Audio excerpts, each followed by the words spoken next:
যুক্তরাজ্যের বিভিন্ন দোকান থেকে 40 লাখ পাউন্ডের বেশি মূল্যের পণ্য চুরি করেছে একটি অপরাধী চক্র।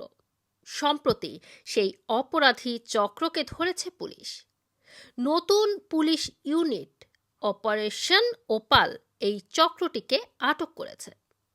মে মাসে চালু হওয়া এই পুলিশ টিমটি এরই মধ্যে 228 জন অপরাধীকে শনাক্ত করেছে। এই চক্রের অন্যতম অপরাধী লরা মিরন এবং নিকোলা বেইয়া এরই মধ্যে 2 লাখ পাউন্ড মূল্যের পণ্য চুরির জন্য দায়ী হয়েছে।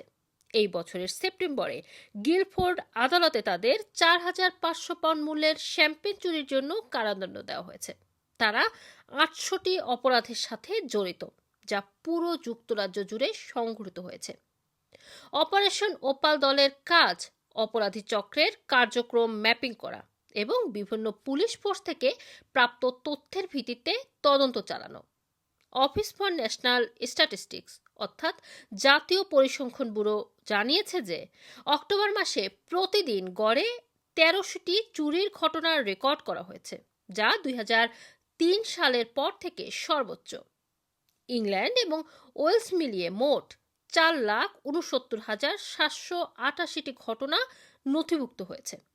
ন্যাশনাল পুলিশ চিফস কাউন্সিলের প্রধান কনস্টেবল আমান্ডা জানিয়েছে, সংঘটিত অপরাধের কারণে খুচরা দোকানে চুরির ঘটনা ব্যাপক হারে বেড়েছে। তাদের নতুন ইউনিট অপরাধীদের কার্যক্রম বিস্তারিতভাবে চিহ্নিত করতে সাহায্য করছে। এর ফলে অপরাধীরা এখন আর লুকাতে পারছে না।